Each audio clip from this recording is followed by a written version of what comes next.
അത് നിരത്തി ബ്ലോക്കാണ്. മാത്രമല്ല ഇതിൻ്റെ ഇടയിൽ ചെറിയ ചെറിയ രക്തക്കട്ടകൾ കിടക്കുന്ന പോലെയുണ്ട്. ഈ കാണുന്നത് ലേസറിന്റെ ട്യൂബാണ്. ഒരു മില്ലിമീറ്റർ വെച്ചിട്ടാണ് നമ്മൾ പോവുക. ഇപ്പൊ അവരുടെ ബ്ലോക്ക് മാറിയതിനു ശേഷം നേരത്തെ ഇവിടെ ഒക്കെ ചെറുതായിരുന്നു. ഇപ്പൊ നോക്കി നോക്കൂ, ഫുൾ സ്ഥലത്തും നമ്മൾ ബ്ലോക്ക് മാറ്റി സ്റ്റെൻഡ് ചെയ്തതിനു ശേഷം നല്ല റിസൾട്ട് കിട്ടി. ഹാർട്ടിന്റെ എത്ര കോംപ്ലിക്കേറ്റഡ് ആയിട്ടുള്ള ബ്ലോക്കുകളാണെങ്കിൽ പോലും ലേറ്റസ്റ്റ് ടെക്നോളജിയായ ലേസർ ആൻജിയോപ്ലാസ്റ്റ് ഉപയോഗിച്ച് വളരെ ഈസി ആയിട്ട് എങ്ങനെ മാറ്റാം എന്നുള്ളതാണ് ഇന്നത്തെ നമ്മുടെ വീഡിയോ. അപ്പോൾ ഡോക്ടറെ, ഇത് ഏത് ഡോക്ടറാണ് നിങ്ങൾക്ക് എല്ലാവർക്കും ഇപ്പോൾ വളരെ വ്യക്തമായിട്ട് അറിയാം. ഡോക്ടർ തഹസിനും ടീമും ആണ് നമ്മളോടൊപ്പം ഉള്ളത്. അപ്പോൾ ഡോക്ടറെ, ഇപ്പോൾ വീഡിയോയിലൂടെ ഡോക്ടർ ഇപ്പോൾ ഫെമിലിയർ ആണ്, നമ്മുടെ ഫോളോവേഴ്സിന് ഫുള്ള് ഫെമിലിയർ ആണ്. അപ്പോൾ എന്താണ് നമ്മുടെ ഇന്നത്തെ ടെക്നോളജി, അല്ലെങ്കിൽ ഇന്ന് എന്താണ് നമ്മൾ ചെയ്യാൻ പോകുന്നതെന്നൊന്ന് പറയും. ഈ ടോപ്പിക്ക് തുടങ്ങുന്നതിന് മുമ്പ് ടീമിനെ എല്ലാവർക്കും അറിയുന്നുണ്ടാവും. എന്നാലും doctor Suhail, doctor Muhammad Mustafa, doctor Manikandan, ഇനി ഡോക്ടർ ഇലിയാസും ഡോക്ടർ അതുപോലെ ഗഗനും കേസിലാണ്, അതുകൊണ്ട് ഇവിടെ ഇല്ല. അതുപോലെ ഡോക്ടർ രാഹുലുണ്ട്, ഇന്റർവെൻഷൻ റേഡിയോളജിസ്റ്റ്. അതുപോലെ ഡോക്ടർ മുസാഫിർ സർജനുണ്ട്. ഫുൾ ടീമായിട്ടാണ് നമ്മൾ ഇത് ചെയ്യുന്നത്. അപ്പോൾ നമ്മൾ കോംപ്ലിക്കേറ്റഡ് ആയിട്ടുള്ള ആൻജിയോപ്ലാസ്റ്റികൾ ചെയ്യുന്ന ഒരു സെൻ്ററാണ്, ഓൾറെഡി നിങ്ങൾക്ക് അറിയുന്നുണ്ടാവും.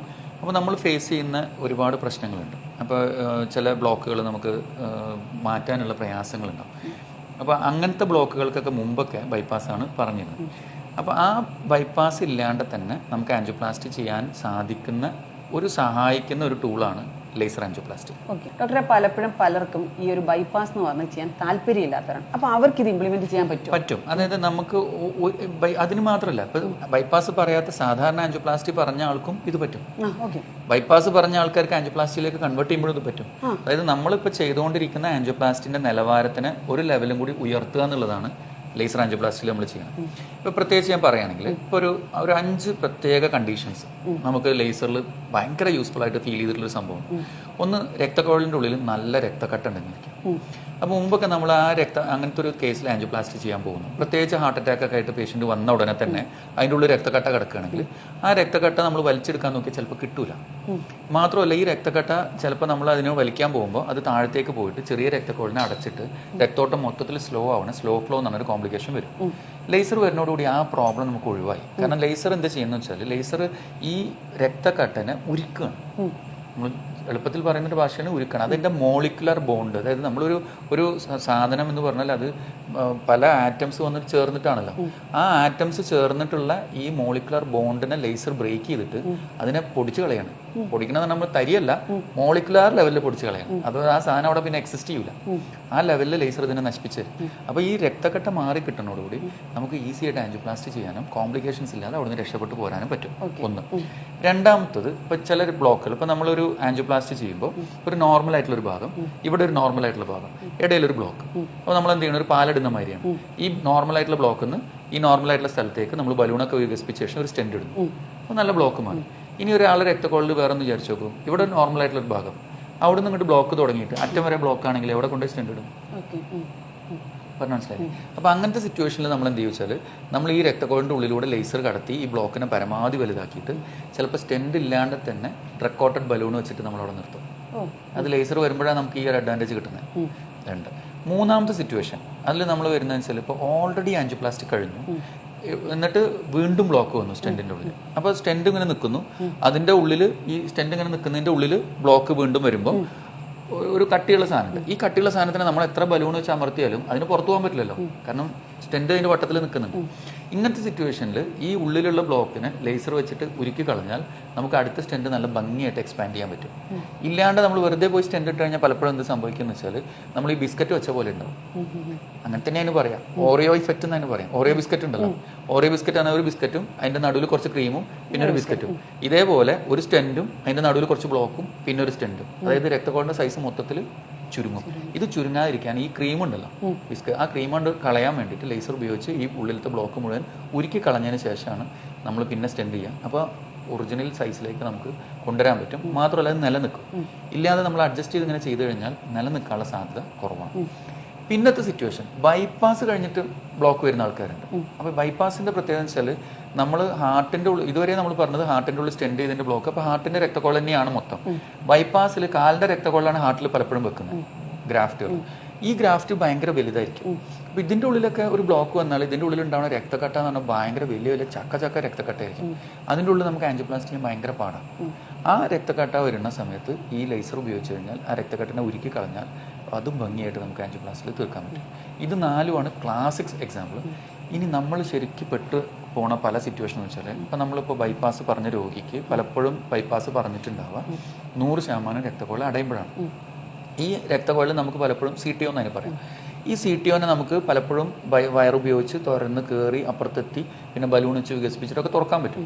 ചില സിറ്റുവേഷനിൽ നമുക്ക് മുമ്പ് ഉണ്ടായിട്ടുള്ള സിറ്റുവേഷൻ തന്നെയാണ്. അതായത് നമ്മൾ കഷ്ടപ്പെട്ട് ഈ 100% ഉള്ളിലൂടെ വയറ് കടത്തി അപ്പുറത്തി ഇതിൻ്റെ പിന്നാലെ ബലൂൺ നോക്കുമ്പോൾ ഈ 100% ഉള്ളിൽ ബലൂൺ ഒരു തരത്തിലും കയറുന്നുണ്ടാവില്ല. ഇതിൻ്റെ കട്ടി കാരണം ഒന്നും ചെയ്യാൻ പറ്റില്ല, നിർത്തേണ്ടി വരും. ബൈപ്പാസിന് തന്നെ പോകണമെന്ന് തിരിച്ച് പറയേണ്ട ഒരു സിറ്റുവേഷൻ വരും. ആ സിറ്റുവേഷനിൽ നമുക്ക് ലേസർ ഇട്ടിട്ട് ഈ ബ്ലോക്കിനെ ഉരുക്കി കളഞ്ഞാൽ എല്ലാ ബലൂണും പിന്നെ സുഖമായിട്ട് കയറിപ്പോകും.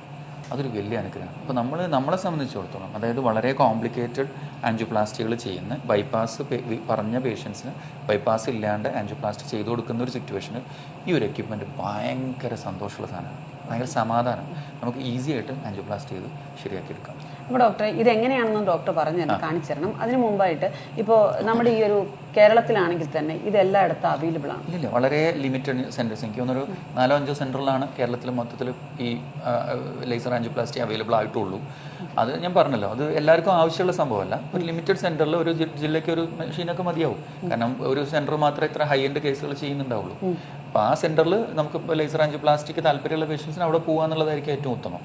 അല്ലെങ്കിൽ ആ ടൈപ്പ് കേസുകൾ വരുമ്പോൾ ഇപ്പം എൻ്റെ ഒരു ആഗ്രഹം എന്ന് വെച്ചാൽ ഇപ്പോൾ നമ്മുടെ ചുറ്റുവട്ടത്തുള്ള ഡോക്ടേഴ്സിന് ഈ ഫെസിലിറ്റി യൂസ് ചെയ്യണമെങ്കിൽ ഇവിടെ വന്ന് യൂസ് ചെയ്യാം എന്നുള്ളൊരു ഫ്രീഡം കൂടി കൊടുക്കണം എന്നാണ് എൻ്റെ ഒരു അഭിപ്രായം. കാരണം വെച്ചാൽ എല്ലാവരും ഈ മെഷീൻ വാങ്ങേണ്ട കാര്യമില്ലല്ലോ, ഷെയർ ചെയ്താൽ പോരെ. അപ്പോൾ ഈ ബൈപ്പാസിന് താല്പര്യം ഇല്ലാത്ത ഒരുപാട് പേര്, എനിക്ക് തന്നെ അറിയാം ഒരുപാട് പേര്. അപ്പോൾ അങ്ങനെയുള്ളവർക്ക് ശരിക്കും പറഞ്ഞാൽ ഇതൊരു അനുഗ്രഹമല്ലേ?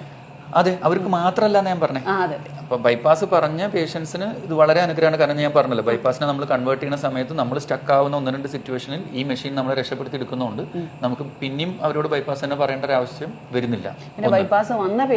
ബൈപ്പാസ് ചെയ്തിട്ട് വീണ്ടും ബ്ലോക്ക് വന്ന പേഷ്യന്റിനും ഇത് വളരെ ഉത്തമമാണ്. മുമ്പ് ആൻജിയോപ്ലാസ്റ്റി ചെയ്തിട്ട് വീണ്ടും ബ്ലോക്ക് വന്ന കേസിലും ഇത് വളരെ സാധാരണ ആൻജിയോപ്ലാസ്റ്റിനേക്കാളും നല്ലതാണ്. ഇനി അത് മാത്രമല്ല, വെറുതെ പെട്ടെന്ന് ഹാർട്ട് അറ്റാക്ക് വരുന്ന ഒരാളുടെ, ഇപ്പോൾ നമ്മൾ ചെറുപ്പക്കാരൊക്കെ ചിലപ്പോൾ ഹാർട്ട് അറ്റാക്ക് വരുമ്പോൾ രക്തക്കൊഴൽ ഇങ്ങനെ വലുതായി നിൽക്കുന്ന ഒരു സിറ്റുവേഷൻ ഉണ്ട്. ഈ വലുതായ രക്തക്കൊഴലിൻ്റെ ഉള്ളിൽ മുഴുവൻ ത്രോംബസ് ആയിരിക്കും, എക്ടേസിയ എന്നതിന് പറയാം. ആ കേസിലും ലേസർ ഭയങ്കര യൂസ്ഫുൾ ആണ്. അപ്പോൾ നമ്മൾ ഡേ ടു ഡേ ലൈഫിൽ നമ്മൾ ഉപയോഗിക്കുന്ന പല സിറ്റുവേഷനിലും ലേസർ നമ്മളുടെ ആൻജിയോപ്ലാസ്റ്റി ടെക്നിക്കിനെ ഒരു ലെവൽ മേലേക്ക് കൊണ്ടുവരും. അപ്പോൾ നമുക്ക് നല്ല റിസൾട്ട് കൊടുക്കാൻ പറ്റും, കുറച്ചും കൂടി നല്ല ആൻജിയോപ്ലാസ്റ്റി ചെയ്യാൻ പറ്റും. എങ്ങനെയാണ് നമുക്കൊന്ന് കാണാം? Of course. ഇതാണ് നമ്മൾ പറഞ്ഞ ലേറ്റസ്റ്റ് ലേസർ മെഷീൻ. ഇത് ആക്ച്വലി ഫിലിപ്സ് എന്ന് പറഞ്ഞ കമ്പനിയാണ് ഉണ്ടാക്കുന്നത്. ഇത് US നിന്ന് കൊണ്ടുവന്നതാണ്. ഈ ലേസർ മെഷീൻ നമ്മൾ ആദ്യം കാലിബ്രേറ്റ് ചെയ്യണം. ഈ ലേസറിന്റെ ശക്തി കറക്റ്റ് അല്ലേ നോക്കണം. അപ്പൊ അത് നോക്കാനുള്ള ഒരു ടെക്നിക്കാണ് ഈ ഒരു ഇത് നമ്മൾ അതിന്റെ ഒരു ഇതാണ്. നമ്മൾ ടെക്നീഷ്യനാണ് ജമാൽ. അപ്പൊ ഇത് നമ്മൾ ഇതിൽ കണക്ട് ചെയ്യാണ്. ക്ലോസ് ചെയ്ത് നല്ല പൊടി വരും, പൊടി വരാനേ പാടില്ല. പൊടി വന്നത് ആകെ അലമ്പാവും. അപ്പൊ നല്ല സൂക്ഷിപ്പാണ് ഉപയോഗിക്കും. നമ്മളിത് വെച്ച് കഴിയുമ്പോൾ കാലിബ്രേറ്റ് നമ്മുടെ കാലിബ്രേറ്റ് ബട്ടൺ ഞെക്കുന്നു. അപ്പൊ ഇവിടെ നോക്കി നോക്കും, ഈ ഇതിന്റെ അവിടെ നിന്ന് റെഡ് ലൈറ്റ് വരണുണ്ടല്ലോ, എന്റെ കൈമ വരണുണ്ടല്ലോ. ഇത് ലേസറാണ്, ലേസറിന്റെ ബീമാണ്. ഇനി നമുക്ക് അതിന്റെ പവർഫുൾ ലേസർ നമ്മൾ കാലിൽ ഒരു പെഡൽ കണ്ടില്ലേ, കാലിൽ ചവിട്ടുമ്പോൾ ആ മെഷീനിൽ നോക്കൂ, അവിടെ ഒരു കാലിബ്രേഷൻ കണ്ടില്ല, കാലിബ്രേഷൻ കംപ്ലീറ്റ് ആണ്. ഇനി സ്റ്റാർട്ട് പ്രൊസീജിയർ അടിച്ചു കഴിഞ്ഞാൽ ഇപ്പൊ ലേസർ സെറ്റ് ആയി. ഇനി ഇതിലൊരു ഫ്ലുവൻസ് റേറ്റ് എന്നൊക്കെ പറഞ്ഞ സാധനം വന്നു. അത് ഈ ലേസറിന്റെ പവർ അഡ്ജസ്റ്റ് ചെയ്യാനാണ്. ഇപ്പൊ ഞാൻ നേരത്തെ പറഞ്ഞല്ലോ, ഇപ്പൊ നല്ല കട്ടിയുള്ള ബ്ലോക്ക് ആണെങ്കിൽ പവർ ഒന്ന് കൂട്ടും, ഈ രക്തക്കട്ടകളാണെങ്കിൽ പവർ ഒന്ന് കുറയ്ക്കും, റേറ്റ് ഒന്ന് കുറയ്ക്കും. ഇത് നമ്മൾ അഡ്ജസ്റ്റ് ചെയ്ത് കഴിഞ്ഞാൽ എല്ലാ തരം ബ്ലോക്കിനും നമുക്ക് ലേസർ ഉപയോഗിച്ച് മാറ്റാൻ പറ്റും. ഇപ്പം നേരത്തെ ഞാൻ പറഞ്ഞ പോലെ ഇത് ഒരു ആളുടെ ഹാർട്ടിന്റെ ഉള്ളിലത്തെ രക്തക്കൊള്ളാണ്, വലത്തെ സൈഡത്തെ രക്തക്കൊള്ളാണ്. ഈ രക്തക്കൊള്ളിന്റെ ഉള്ളിലേക്ക് നമ്മൾ ട്യൂബ് കടത്തിയിട്ട് ആൻജിയോഗ്രാം എന്ന് പറഞ്ഞാൽ ഷോട്ട് എടുക്കാം. ആൻജിയോഗ്രാം ശ്രദ്ധിച്ചു കഴിഞ്ഞാൽ ഇവിടെ ഒരു ബ്ലോക്ക് ഉണ്ട്, ഒന്ന് സ്റ്റോപ്പ് ചെയ്യും. ഇവിടെ ഒരു ബ്ലോക്ക് ഉണ്ട്, ഇവിടെ വീതി കുറവാണ്, ഇവിടുത്തെ വീതി നോക്കി നോക്കും, ഇവിടെ കുറവാണ്, ഇവിടെ കുറവാണ്, ഇവിടെ കുറവാണ്, ഇവിടെ കുറവാണ്, ഇവിടെ കുറവാണ്. അത് നിരത്തി ബ്ലോക്കാണ്. മാത്രമല്ല ഇതിന്റെ ഇടയിൽ ചെറിയ ചെറിയ രക്തക്കട്ടകൾ കിടക്കുന്ന പോലെയുണ്ട്. അപ്പൊ ഇതിന്റെ ഉള്ളിൽ നമ്മൾ സാധാരണ ഒരു ആൻജിയോപ്ലാസ്റ്റിക് പോയി കഴിഞ്ഞാൽ മിക്കവാറും രക്തോട്ടം കുറയാനും ബുദ്ധിമുട്ട് വരാനും സാധ്യതയുണ്ട്. അപ്പൊ നമ്മൾ അതിൽ ലേസർ ആൻജിയോപ്ലാസ്റ്റിയാണ് തീരുമാനിച്ചത്. ഈ കാണുന്നത് ലേസറിന്റെ ട്യൂബാണ്. നമ്മൾ നേരത്തെ കാണിച്ചുന്ന ലേസറില്ലേ, അതിന്റെ അറ്റമാണ് കാണുന്നത്. ഈ ലേസർ വെച്ച് നമ്മൾ ഇത് ലേസറിന്റെ പ്രത്യേകത വെച്ചാൽ ഒരു മില്ലിമീറ്റർ വെച്ചിട്ടാണ് നമ്മൾ പോവുക മുമ്പിലേക്ക്. സ്പീഡിലല്ല, എത്ര പതുക്കെ പോകണോ അത്രയും നല്ല റിസൾട്ട് കിട്ടും. അപ്പോൾ നമുക്ക് നല്ല ക്ഷമ വേണം. ഇതിങ്ങനെ ഇവിടുന്ന് മുതൽ ഇവിടെ വരെ എത്തുമ്പോഴേക്കും നമ്മൾ നിന്ന് മടുക്കും. പക്ഷെ അങ്ങനെ ചെയ്താൽ നല്ല റിസൾട്ട് കിട്ടും. അങ്ങനെ നമ്മൾ ചെയ്തതിന് ശേഷമുള്ള ബ്ലോക്ക് മാറ്റിയതിനു ശേഷമുള്ള വീഡിയോ കാണിച്ചു തരാം. ഇപ്പൊ അവരുടെ ബ്ലോക്ക് മാറിയതിനു ശേഷം നേരത്തെ ഇവിടെ ഒക്കെ ചെറുതായിരുന്നു. ഇപ്പൊ നോക്കി നോക്കൂ, ഫുൾ സ്ഥലത്തും നമ്മൾ ബ്ലോക്ക് മാറ്റി സ്റ്റെൻഡ് ചെയ്തതിനു ശേഷം നല്ല റിസൾട്ട് കിട്ടി. ഇത്രയും ഭംഗിയുള്ള റിസൾട്ട് നമുക്ക് കിട്ടാനുള്ള പ്രധാന കാരണം ലേസർ ആൻജിയോപ്ലാസ്റ്റിയാണ്. ഇപ്പൊ നമ്മൾ നേരത്തെ പറഞ്ഞ പോലെ ഇത് ആൻജിയോഗ്രാം നമ്മൾ ഒറിജിനലി ചെയ്തപ്പോഴുള്ള ബ്ലോക്കുകളാണ്. ഞാൻ നേരത്തെ കാണിച്ചതല്ലോ, ഇവിടെയൊക്കെ ബ്ലോക്കുകൾ. ഇത് ബ്ലോക്ക് മാറ്റി ലേസർ ചെയ്ത് ആൻജിയോപ്ലാസ്റ്റി ചെയ്തതിന് ശേഷം കാണുന്ന റിസൾട്ടാണ് ഈ കാണുന്നത്. ഇവിടെയൊക്കെ ബ്ലോക്ക് മാറി. മാത്രമല്ല നിങ്ങളിവിടെ ശ്രദ്ധിച്ചു നോക്കൂ, ഇവിടെയൊക്കെ രക്തോട്ടം വന്നു. ഇവിടെ നിന്ന് രക്തോട്ടം ഇല്ല. ഈ രക്തോട്ടമൊക്കെ തിരിച്ചു വന്നത് ഈ ബ്ലോക്ക് മാറിയതിന് ശേഷം.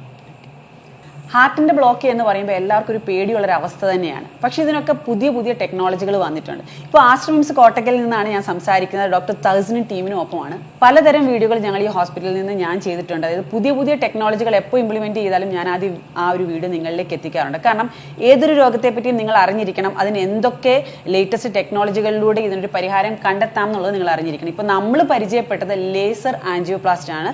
അതായത് ബൈപ്പാസിലേക്ക് പോകേണ്ട കേസ് പോലും വളരെ ഈസി ആയിട്ട് നമുക്ക് ലേസർ ആൻജിയോപ്ലാസ്റ്റ് ഉപയോഗിച്ചിട്ട് ആ ഒരു ബ്ലോക്ക് മാറ്റാം എന്നുള്ളതിനെ പറ്റിയിട്ടാണ് ഇത്രയും നേരം നമ്മൾ ഡീറ്റെയിൽ ആയിട്ട് പറഞ്ഞുകൊണ്ടിരുന്നത്.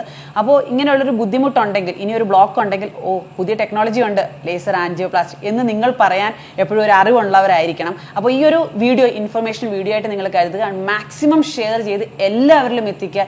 എല്ലാ രോഗാവസ്ഥയെ പറ്റിയിട്ടും നമുക്കൊരു ഐഡിയ ഉണ്ടായിരിക്കണം. അതിനു വേണ്ടിയിട്ടാണ്. Thank you so much.